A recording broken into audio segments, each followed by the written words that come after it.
Haha, so long, Baldy. Baldy? Is that you? So now we're going to talk about the spread of Orthodox Christianity into Eastern Europe and also just Eastern Europe in general. What you're going to find is that the idea of the Byzantine or Eastern Roman Empire survives even after the fall of the empire itself. So Byzantine culture and civilization expands throughout the Balkans and just Eastern Europe in general. Not surprisingly, it expands mostly because of the efforts of missionaries. And, missionaries are generally important. We talked about the spread of Islam because of, Sufi missionaries. But in the case of Eastern Europe, they are especially important. There are two names that I want you to remember, Cyril and Methodius. And especially Cyril. So what happens is that Cyril brings orthodoxy, the Eastern Orthodox religion, into the Balkans and areas of what we would now consider today Russia. And so one of the things that sort of forces language to evolve is, the written characters need to correspond broadly to the sounds that are in a language. You could even see those differences between British and American spelling. The differences between British and American spelling, they broadly correspond to how Americans pronounce words versus how British people pronounce words. So you have the Greek language that's spoken throughout the Byzantine Empire, starting in and around the 5th, 6th century CE under Justinian. Now what's going to happen, though, is that you see the spread of Orthodox Christianity to a different ethno-linguistic group, the Slavs. The Slavs speak, still an Indo-European language like the Greeks, but it's very, very different. So to facilitate the spread of Orthodox Christianity, Cyril makes a new alphabet that seems to broadly correspond better to the Slavic language. And humbly, this is called the Cyrillic alphabet, or the Cyrillic script.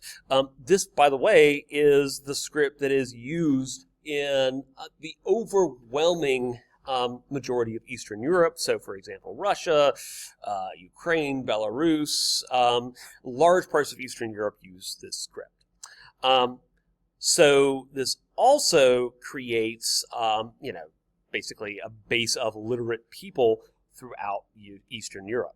That being said, despite the spread of Orthodox Christianity into Eastern Europe was and has been an incredibly diverse area, both ethnically and religiously. So there's competition between Catholics and Orthodox Greeks for converts.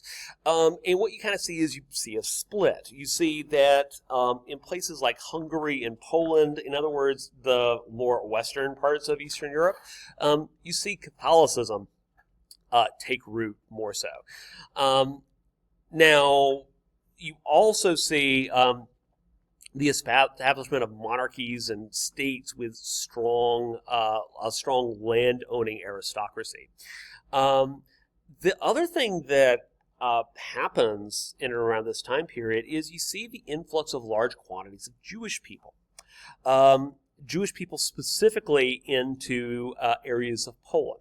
Now, the reason for that is because I don't think it's going to come as a huge surprise, but Europe has just a little bit of an anti-Semitism problem. I know that everybody is now looking at Germany and giving them the evil eye, but believe it or not, Germany doesn't really stand out all that much in terms of anti-Semitism. That doesn't mean that Jews are treated well in Germany. It means that Jews are treated pretty universally horribly throughout Europe. So, for example, the Jews are expelled from England, which is, as far as medieval kingdoms go, fairly chill on the chill end of the spectrum.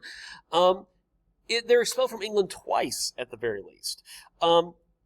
Persecutions against Jewish people were very common for a variety of different reasons. There's the old assumption that Jews killed Jesus. because, of course, it makes total sense to hate all Jewish people for killing a Jewish person by the name of Jesus. And, of course, it also overlooks the fact that the Roman state put him to death. That doesn't look awkward for the Roman Catholic Church. But here we are. Another reason for this is, I want to say, a dark part of human nature, which I'm going to call the need to not be last. This is that feeling that you kind of get where maybe you don't do particularly well on a test, you bottom out, but you realize that there's somebody who made an even worse grade than you did, and you feel some sort of sense of relief. Perversely, even though it doesn't really change your grade, it makes you feel better because at least there's somebody worse off than you, and that makes you feel a little bit better because it sucks being at the very bottom. Unfortunately, a lot of people feel better when there's somebody at the bottom, relatively speaking. So, so a lot of times people at the bottom are people of certain professions or certain bloodlines, looking at the untouchables, but oftentimes they're an ethnic or religious minority. So Jews were often prevented or prohibited from participating in certain occupations, and so for those people who didn't want to be last, like for example feudal peasants, that maybe made them feel a little good about themselves. But what happens in Jewish communities, especially if you look at the Jews of Eastern Europe, who are typically Ashkenazi Jews. The thing is that, remember the history of the Babylonian captivity, where the entirety of the Hebrew Bible is almost lost because their entire religious class is almost like wiped out. And so this places a huge emphasis on reading the Hebrew Bible and reading it from a very early age. So if you learn to read the Bible, you also learn how to read basically everything else. So there's a high value placed upon literacy for Jews in Eastern Europe, which means that they're really well educated relative to the population. The other thing that you have is Jews don't face a lot of the same restrictions on things like usury, like Christians do. In other words, charging interest on loans and those kinds of things. So in other words, even though Jews are often sort of placed at the very bottom of the social ladder, they find ways of climbing right back up. This begins to change with the reign of Polish King Casimir III, who allows large quantities of these Jews to basically migrate into Eastern Europe. Now, most of the time throughout Eastern Europe, when Jews settle, they are restricted to only settle into, into restricted areas, very often in the middle of cities, but also living in those cities gives Jews certain economic opportunities that are not available to ordinary European peasants, even though it's still highly discriminatory. So the other thing, though, is that this eventually sets up what we will call the establishment of Jewish ghettos in places like Warsaw and Krakow, etc. So, in other words, a lot of the decisions that you see here have very, very long-term consequences. So now we turn to the Orthodox world, or the emergence of the Russians. But actually, I'm not going to call them the Russians, because they are, in fact, the Rus. A little different. As far as we know,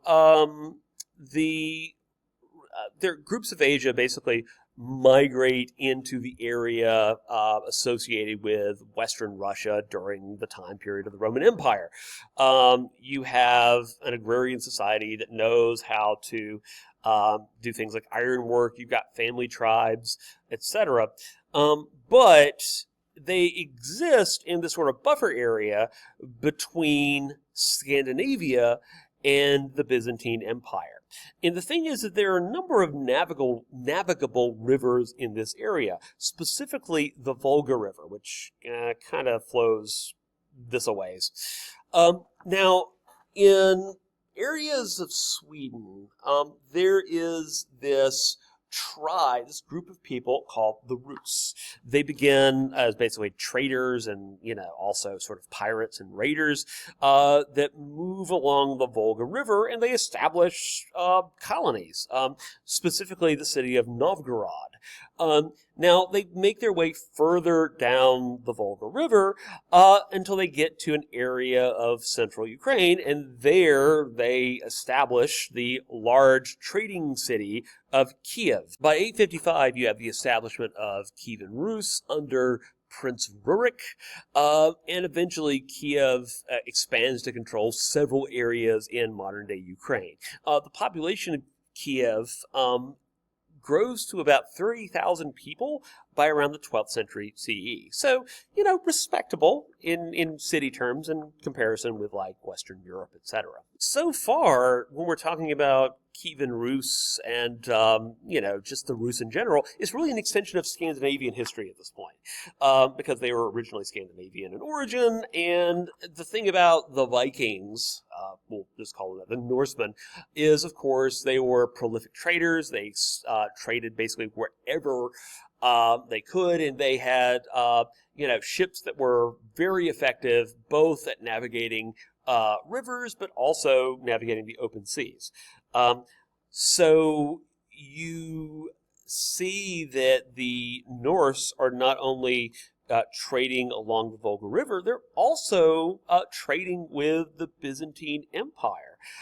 In fact, in sort of like the mid-Dark Ages, I guess you could say. I don't really have a great chronology for this. I mean, at least by like the 800s CE, the trade relationship between the Rus and the Byzantine Empire was such that the Byzantine emperors would select, large and physically powerful Rus people as to be members of his elite Varangian bodyguard. So basically, just imagine like the Byzantine emperor with his fancy hat and golden regalia is basically being escorted personally by these big hulking axe-wielding berserkers from the Rus people. This gives you an overview of some of the Kievan Rus trade routes. Suffice to say, there are a lot of them. Kievan Rus definitely got around. The one thing that really hasn't changed, though, about the Rus is that they're still practicing basically traditional animistic, religions. They basically practiced this sort of blended religion that was practiced by local people from the area, and there had to have been, I would assume, some Nordic influences that they brought with them. But basically, the early Russians were animistic. They worshipped spirits that coincided with things like fire and water, that sort of thing. By around the 10th century CE, the ruler of Kievan Rus, Vladimir I, decides that he wants to move Kievan Rus away from animistic religion. Basically, he wants to adopt the religion of one of the monotheistic religions. And so he is literally trying to figure out which religion is for him. Now, let's talk a little bit about why he chooses orthodoxy.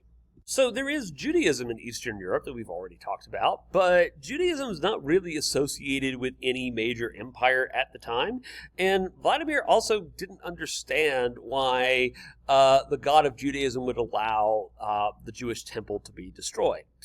Of course, there's Roman Catholicism.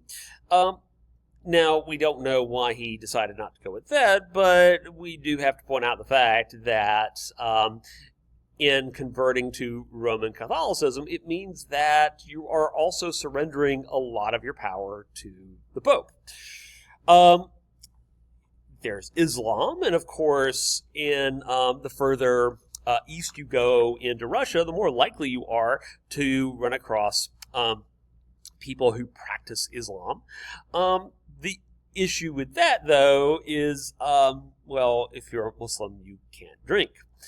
And then there's the Eastern Orthodox Church. So, Eastern Orthodox Church has Caesara Papism, where you basically become the head of the church if you're the head of state. You can drink, and also, in the minds of rulers of Kievan Rus, and also for the future Russian state that comes a little bit later, basically the Byzantine Empire becomes synonymous with all that is bougie and Gucci. So with the Eastern Orthodox Church, again, you can drink. So Vladimir is like, yes, I will pick that one. Also, it even more closely weds Kievan Rus to the Eastern Roman Empire. The thing is, of course, that when the Eastern Roman Empire collapses, the question is who becomes the leader of the Orthodox world. And spoiler, what is eventually going to happen is that the dream, the love and affection for the Eastern Roman Empire is preserved throughout the Russian world. In fact, Russia will eventually consider itself the inheritor of the mantle of the Roman Empire. In fact, it's kind of a trope of history that Russia sort of considers itself the third Rome.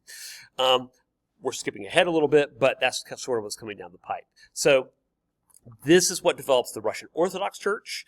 And of course, the state controls the church and creates a literate Russian priesthood. So Vladimir's eventual successor, Yaroslav, does a couple of things.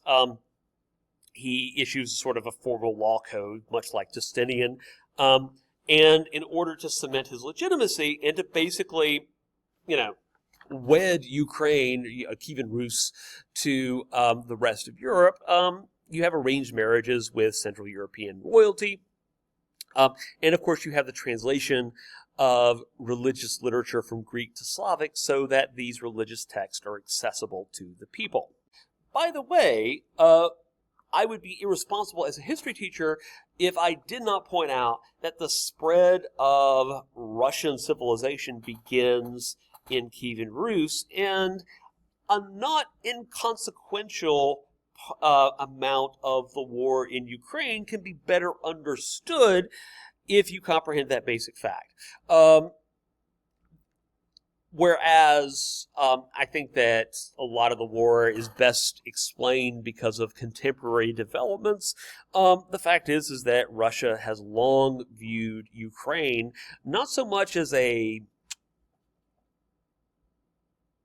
sibling, but more as like a grandparent, because Russian civilization is considered to have emerged in Kievan Rus. In other words, in Ukraine. Note that the Russian state does not emerge in Ukraine, but Russian civilization does. So you have this interesting culture in Kievan Rus where the Russian people are gradually trying to incorporate aspects of Byzantine culture into their own. The thing is that, you have a people who were pretty recently nomadic, who were going from trading post to trading post, trying to find, ways to survive. The Byzantine Empire was kind of like everything they ever imagined wealth to be. They thought that the Byzantine Empire was just like this perfect, almost utopian civilization. And so they were attracted to the luxury, the ceremony, the, ornate cathedrals, the domes. All of that just seemed like great with them. So you have this cultural exchange, and you kind of see this here. You might see my head superimposed over Yaroslav. Sorry, Yaroslav. But you know how we're talking about Byzantine mosaics and how colorful they were and how they're all like doing this staring contest thing. Well, that definitely applies here. So you see the development of monasticism, which comes from the Greek Orthodox Church, monastic orders, people who sort of retreat from the world. You have this idea of, very fervent religious devotion develops. There's very little interest in science and math, which, you do see in the Islamic world. Just like in Western Europe, everything tended to revolve around religion. You see that in art. You see that in literature. Peasants, especially in Ukraine, were generally free farmers, but they also had aristocratic landlords called the boyars. But they tended to have less political power than similar Westerners. Like, you're not going to see them in impervious armor with massive castles like you might in Western Europe around this time. But like all things, Kievan Rus will eventually come to an end. I'll let you take a guess as to how Kievan Rus collapses. So, answer choice A, they fell down the stairs. Answer choice B, allergic reaction. Answer choice C, they spontaneously poofed out of existence. Or answer choice D, the Mongols. I'll give you a while to figure it out. If you answered answer choice D, you are right! The Mongols! Totally a surprise. And, it's not like they've destroyed dozens of other civilizations right around the same time. So, in fairness, it's not just the Mongols. There's an adage, and I can't remember where it comes from, that something like great civilizations aren't destroyed, they self-destruct. I think there's something to that. There's the political system of Kievan Rus is not all that stable. You have disputes between regional rulers. You also have disputes within the royal family over succession. That's not all that helpful. And then, of course, the Mongols just literally burst onto the scene, and then they just take all the major cities pretty quickly. There's this battle on the Kalka River where the Mongols basically just annihilate the Russian army under the Mongolian commander Subutai. And so at that point, Kievan Rus just basically collapses.